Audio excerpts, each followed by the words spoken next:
Senhores congressistas, muito boa tarde, sejam novamente todos bem-vindos. Nós vamos dar sequência na nossa programação.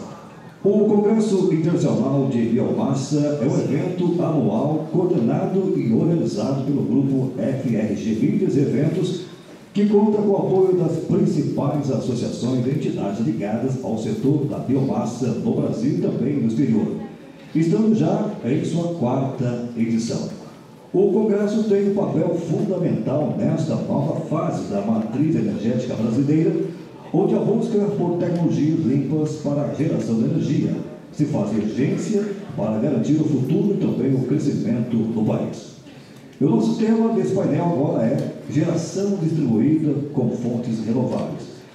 Para o primeiro painel, nós temos então 3 participações, contando também com a participação do senhor Cuberval Baldini, da APEAMA, que vai modelar esse painel. Então, teremos 3 temas. Nós vamos iniciar o primeiro tema com o senhor José Maurício Motim de Andrade, o tema IBTI, Tendências Tecnológicas e Indústria 4.0. O Carlos Viviano também nos honra com a presença, ele que da SSM Solar do Brasil, com o tema Sistemas de Fixação para GV com Energia Solar Fotovoltaica. Também nos honra com a presença desse painel o senhor Aurélio Souza, da Usina Azul. O tema, Panorama e Capacidade Instalada Brasil e Mundo, desempenho dos sistemas conectados à rede.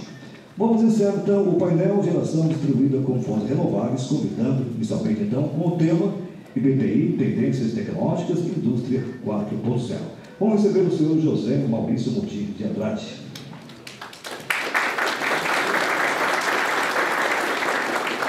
Boa tarde. Agradeço ao convite da FRG para participar desse evento, importante evento. E durante o convite, o tema a gente procurou encaixar dentro dos demais temas, mas ele é um pouco distinto. Porque aqui nós vamos falar um pouco do futuro. E não é só de biomassa, só de energia hídrica ou eólica. Você está falando de um tema que é muito mais abrangente. Então, é um tema tão grande que em 20 minutos não dá para a gente fazer uma explanação muito aprofundada. É só dar um gostinho para vocês. Mas, basicamente, o que eu quero passar para vocês é uma visão do futuro que nós estamos vivenciando. Como eu falei, meu nome é José Maurício, eu sou engenheiro eletricista formado no antigo Cefet, hoje no TFPR. Tenho um MBA em gerenciamento por projetos na FGV e, depois de algum tempo, eu resolvi voltar para a cadeira universitária e estou fazendo mestrado na PUC aqui no Paraná. Eu tenho 31 anos de experiência em engenharia, eu comecei com 4 anos de idade, então estou com 35 agora. E algumas das minhas especialidades, elas convergem para o tema que a gente vai discutir. Por exemplo, tendências tecnológicas de roadmap é uma coisa que a gente faz muito hoje pelo Instituto. O Instituto é um instituto sem fins lucrativos. A ideia é fomentar pesquisa, desenvolvimento e inovação para as empresas, para as indústrias, tanto aqui no Sul quanto no Norte. E na última linha eu coloquei indústria e globalização 4.0, porque a indústria, o tema não é só para a indústria, o pessoal vai achar não é só para a indústria, então não envolve biomassa, não. O tema hoje, eu vou mostrar mais adiante nos slides, ele fala em globalização 4.0. Eu vou começar com um desafio para vocês. Acho que a maioria do pessoal conhece essa cena, esse filme. A data é 1936, tempos modernos. Nós vamos voltar a falar dele.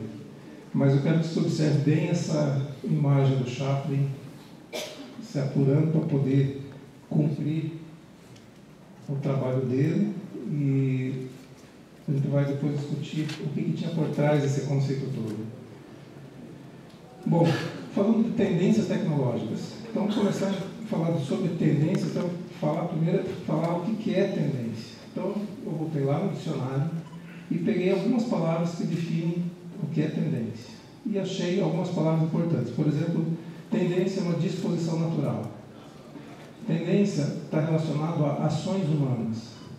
Também envolve o uso da ciência, organização e, por fim, visa a evolução do ser humano.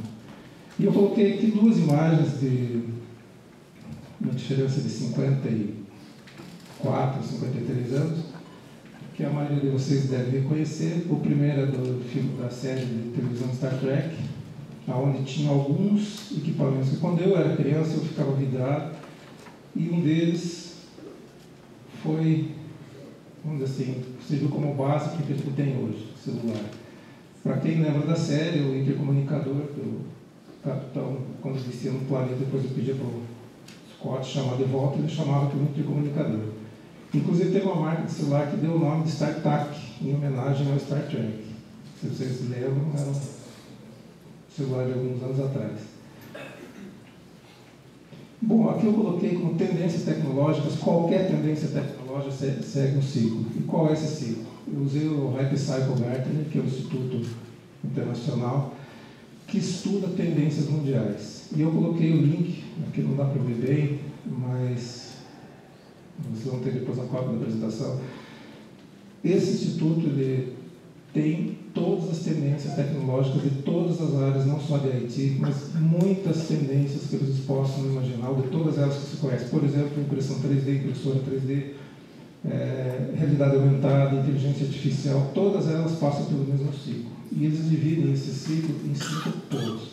Primeiro, onde existe o lançamento da tecnologia, onde existe uma pesquisa, é feito um protótipo, algumas startups iniciam com essa ideia, é feito um investimento de pesquisa com um certo risco, o produto não é funcional muitas vezes, ele vai para a mídia, entra a primeira geração com alto preço e customização.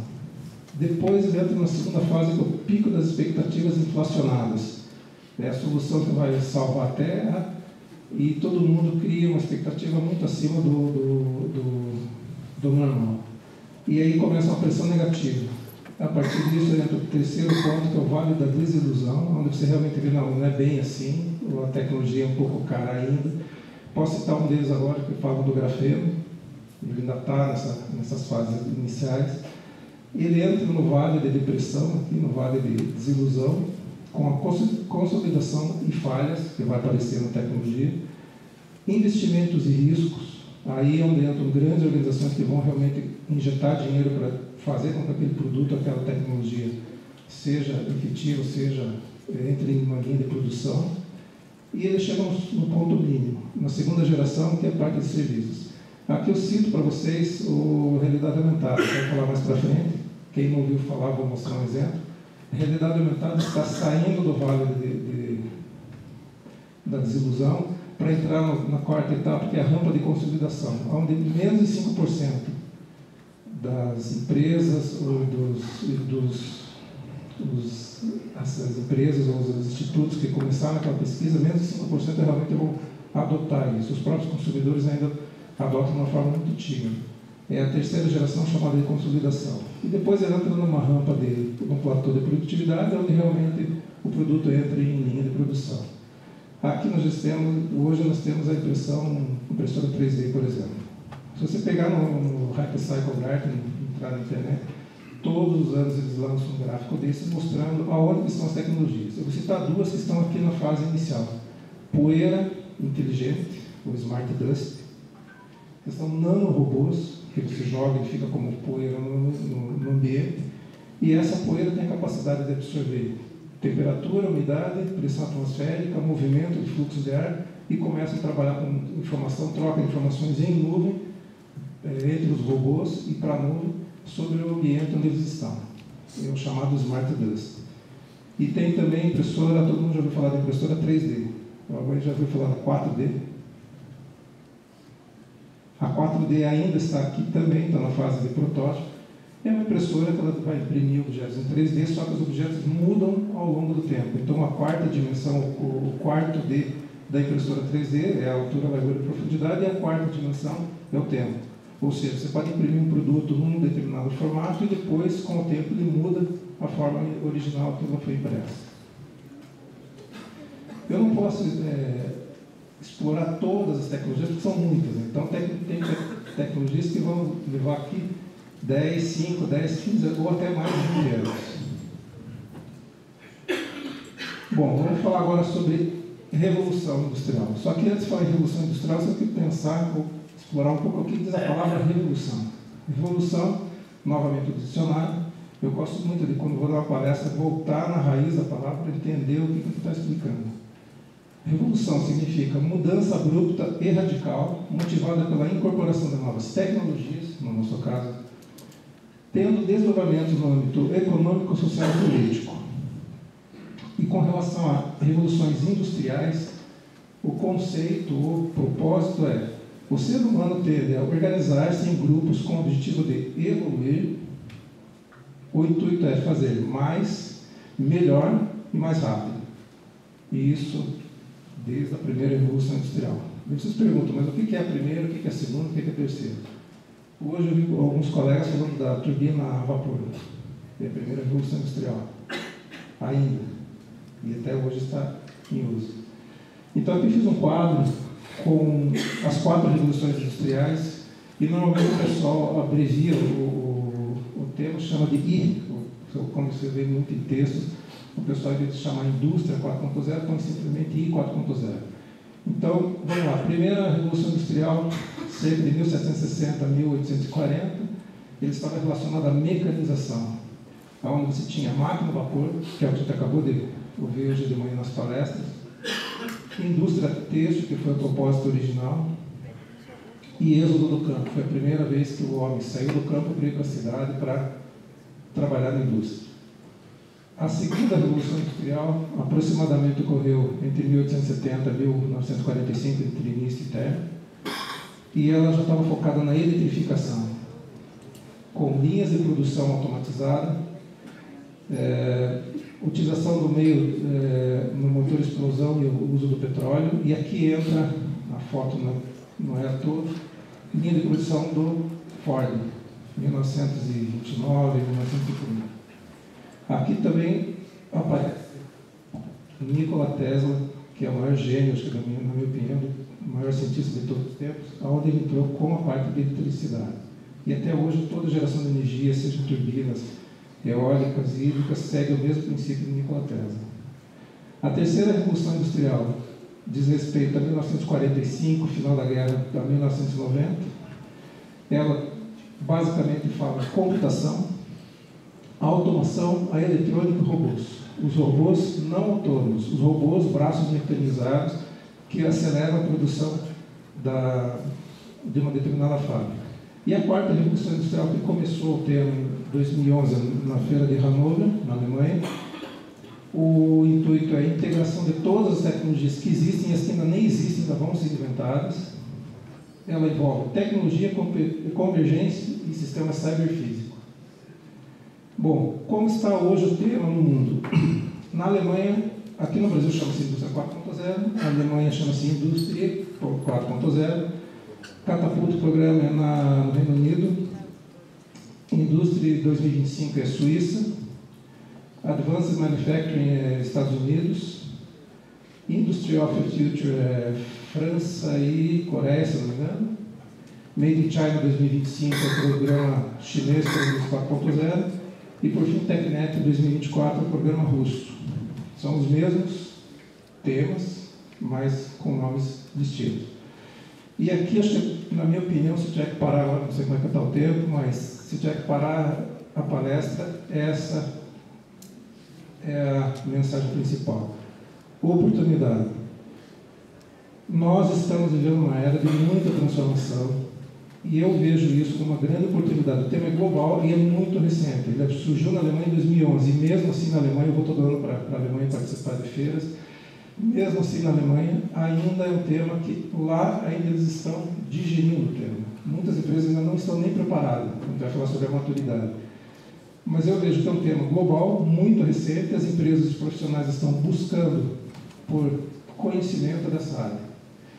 E eu vejo que os profissionais desta matéria, 2019, somos privilegiados por estarmos vivenciando esse momento da revolução tecnológica que é a maior de toda a história. Aqui fala sobre as tecnologias pilares. O pessoal, muitos não falam em 9 tecnologias, alguns falam em 10, 11, 12, há uma divergência de números. Aqui eu coloquei as 9 principais, o pessoal daqui no Brasil fala muito no compliance, mas eu não citei. Também não estou citando inteligência artificial, não estou citando machine learning, não estou citando Digital Twin, sombra digital, que são outros temas que vão desdobrando. Aqui eu coloquei os 9 pilares. O que são esses 9 pilares? Vamos começar por robôs autônomos. Não é aqueles braços mecânicos de automação que o pessoal estava acostumado da indústria 3.0, que é pegar um braço mecânico e fazer um movimento repetitivo. Se um ser humano entrar no meio, na área de atuação desse braço, ele vai matar a pessoa. O robô autônomo, ou chamado robô colaborativo, ele tem um outro conceito, que é mais ou menos fazer o que o meu colega tem em um computador. Ele vai ser uma ferramenta de trabalho que vai ajudar, vai ser parceiro do ser humano. Se vocês lembrarem da série Perdido nos Espaços, a primeira, lembro do robô lá, o B9, eu nem sabia que o nome dele era B9, fui pesquisar, que ele ficava dizendo perigo, perigo. Aquele robô, ele representa exatamente o que é o Cobot. É um robô colaborativo que vive junto ao ser humano, visando proteger o ser humano. Ele protegia o menino, que era o Will Robson. Então, aquilo lá é a maior definição que eu vejo hoje de um Cobot. Estamos falando de 66, 65. Internet das coisas. Na minha opinião, Internet das coisas e Big Data, Big Data Analytics, são a base de toda a indústria 4.0 hoje. Por quê? Internet das coisas é você colocar todas as coisas inteligentes. É outro ramal, outra tecnologia que estão chamando coisas inteligentes. É você colocar qualquer tipo de dispositivo, lâmpada, porta, chaveiro, não importa o que, torradeira, televisão, conectar. E para quê? Qual o intuito? Obter dados. Então aqui você tem grandes volumes de dados. Estamos falando de 10 elevado a 21, acho que é zetadados, se não me engano o termo.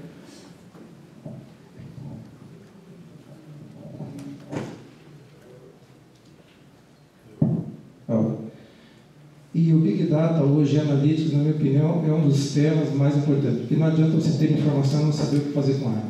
Então, toda empresa que está começando no tema, começa por Internet das Coisas e Big Data. Você tem grandes volumes de dados. Eu lembro quando comecei, estava terminando a faculdade, tinha disquete, não era nem disquete, era um disquetão, que cabia 350 MB. Hoje você tem pendrive de 32 GB, você tem essa memória do computador de 1 TB, 2, 3, 5 TB. Então, isso é Big Data, você ter grandes volumes de informação, saber como utilizar, como processar essa informação.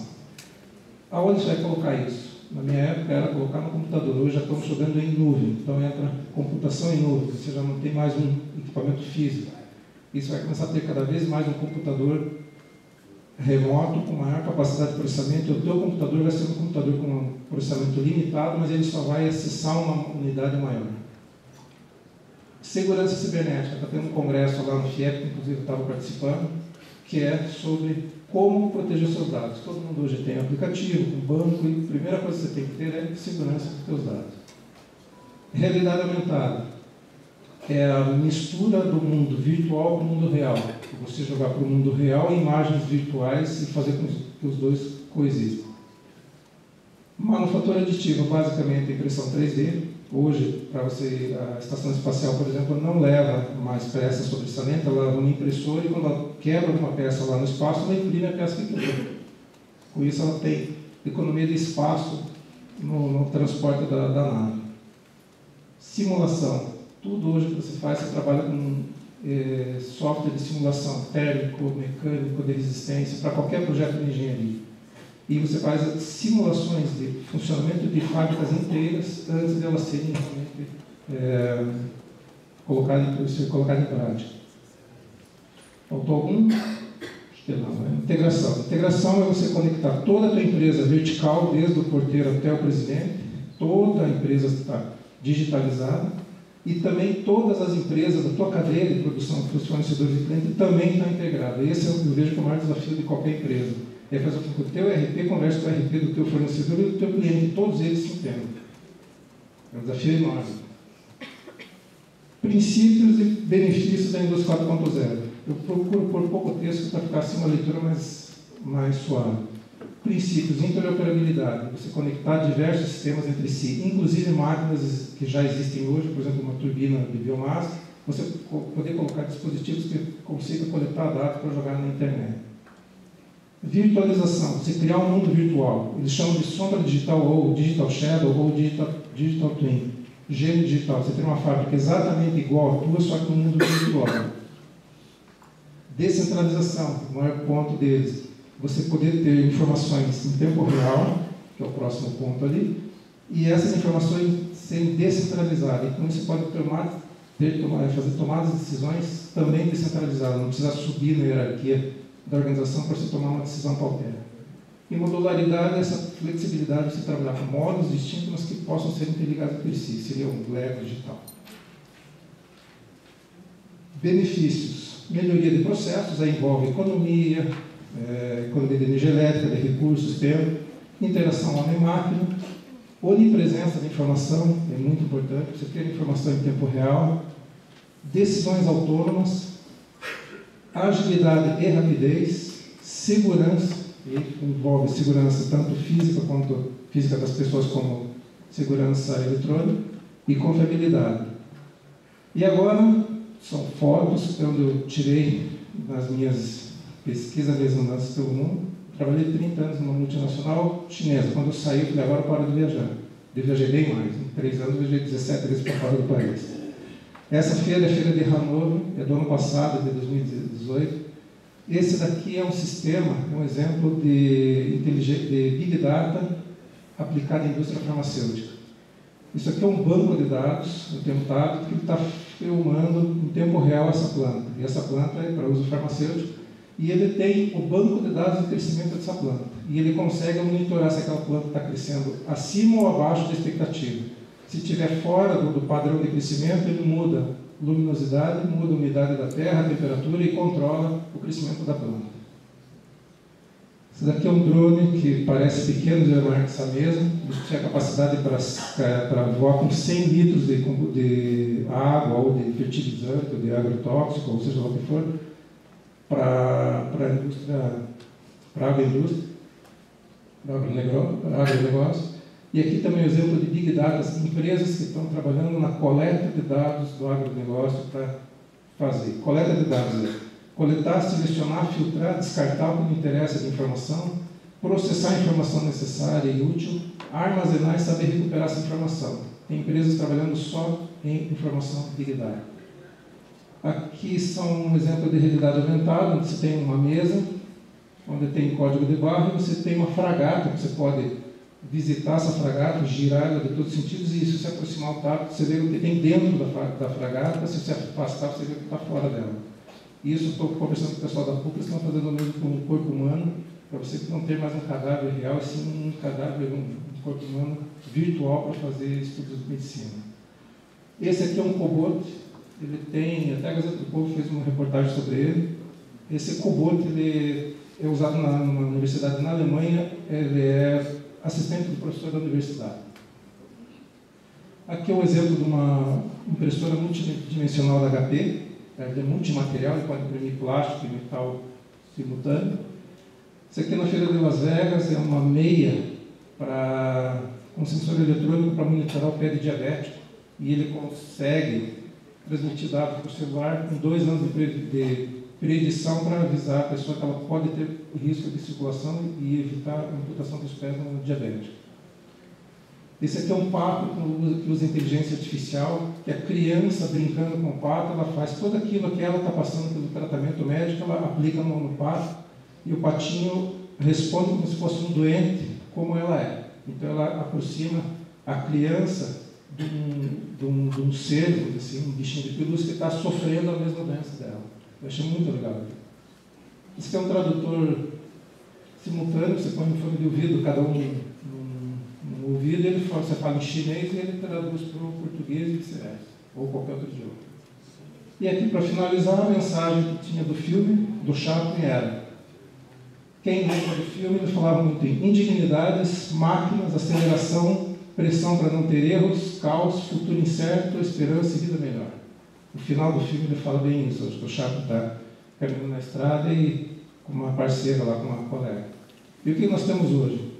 Pressão, um volume de informações enorme, velocidade da informação que ela ocorre, conectividade de tudo, sobrecarga de trabalho, visão holística, mas eu vejo principalmente equilíbrio e felicidade para o ser humano. Aqui está o meu contato, quem quiser estender um pouco mais, acho que estourei um pouquinho de tempo, mas o que eu queria passar, acho que é só para dar o começo do gostinho para você, tá ok? Muito obrigado pela presença.